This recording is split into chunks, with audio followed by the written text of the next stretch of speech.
Hello, my name is David Daniel Ball, and these are the headlines for Thursday, the 26th of February, 2009. The government admits the stimulus failed as manufacturers struggle.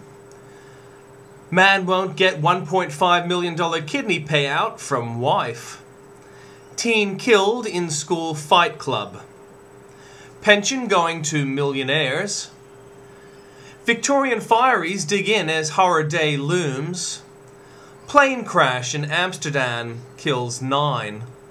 8 children found living in drug houses. Brutal gang bashing captured on film. 9 dead in Turkish airline crash. A current affair journo to be charged over hidden camera. And in comments, biting the hand that feeds the harbour. From Piers Akerman, sharks are as Australian as flies, but in the past couple of decades they've been given their own affirmative action program, and now they're biting the hands and occasional leg of the public, even though feeding them was not part of the Save Our Sharks plan. From Tim Blair, reading are difficult. As usual, Crikey gets it wrong. It's a bit late for Blair to now claim that anonymous leftists are leaving offensive messages on his blog. Small problem.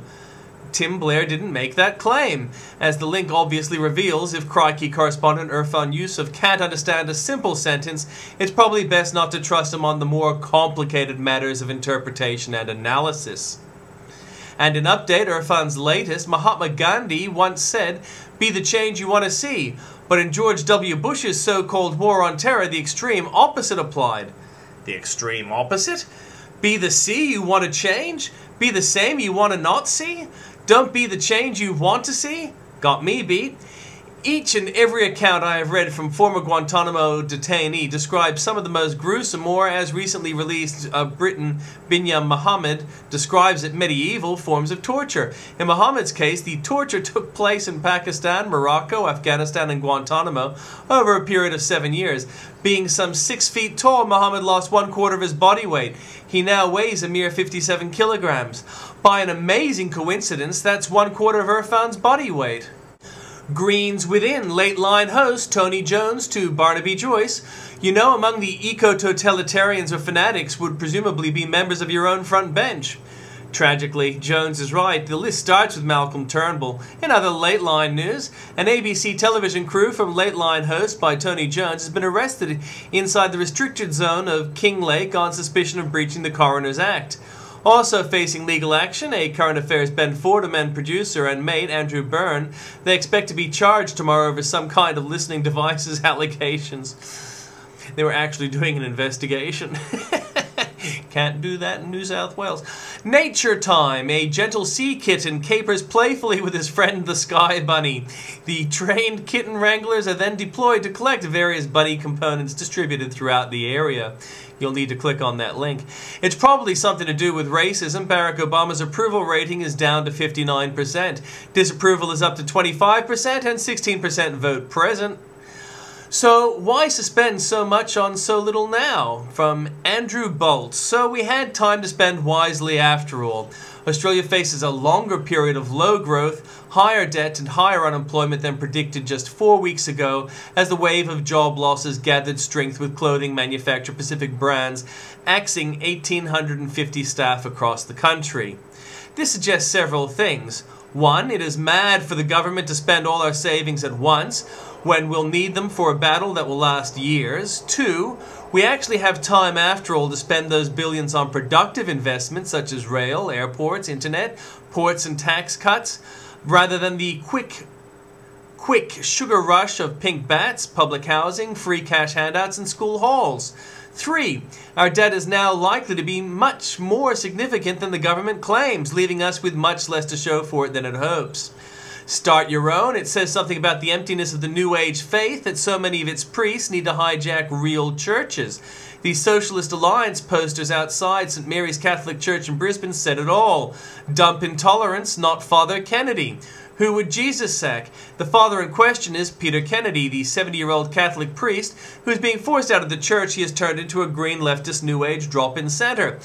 Footage of Mass, or whatever it is, at St. Mary's on ABC TV this week showed a ponytailed man, not a priest. in a bright shirt waving around a giant communion host in a haphazard way, while people sat on the floor at his feet.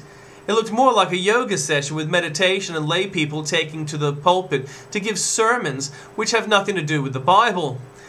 A weekend newspaper report recounted the sermon at one St. Mary's service, which consisted of a reading from a letter from a supporter of Kennedy's. "I don't come to St. Mary's because it is a Catholic place of worship. I come because it has everything I seek in my own life: love, truth, authenticity, integrity, justice, unity, compassion, openness, and friendship." Quite a smorgasbord. The only problem is that St. Mary's is a Catholic place of worship and has been since 1864. Warming dissent, Emperor has no kimono, from What's Up With That? Japan Society of Energy and Resources is the academic society representing scientists from the energy and resource fields and acts as a government advisory panel. 3 of the 5 leading scientists in the report contend that recent climate change is driven by natural cycles, not human industrial activity, as political activists argue.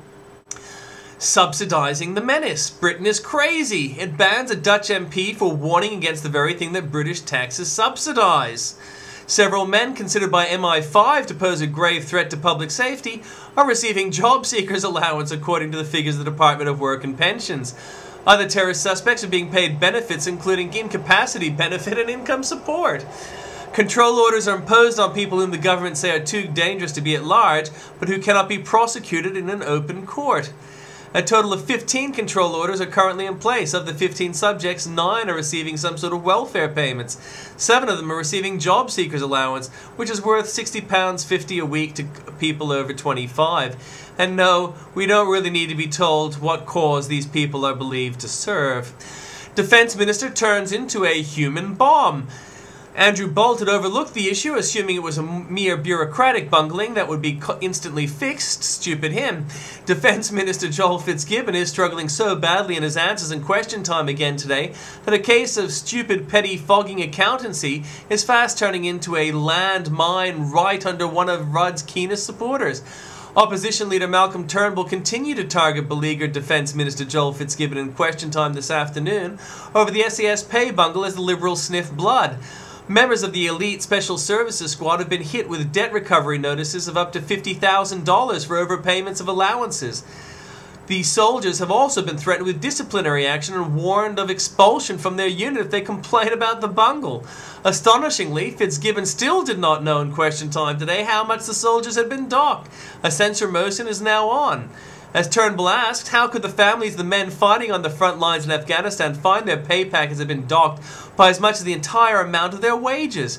And how the hell is it that Fitzgibbon still didn't know how much they'd been made to repay 4 months after that issue was first raised in Parliament? 4 months after Fitzgibbon gave a guarantee that this would be fixed. What makes this even worse for Fitzgibbon, that sloppy bureaucracy, is precisely the kind of thing that would enrage his prime bureaucrat most. Update, Turnbull is on fire, soldiers on the front line, their families on the breadline, and he's too incompetent and slovenly to hold his job. Update 2, Fitzgibbon's reply for the first 5 minutes is so sook that the opposition made this public rather than come to him quietly. Yes, really, the debt, he says, had been extinguished. Warning panic, not so cool. Stephen Hayward reviews 9 of the latest green books and detects the beginning of the end of eco-alarmism. And health claim, Alcopop. You're astonished, aren't you, that the $1 billion a year tax on Alcopops may not be quite the health measure the Rudd government brightly claimed.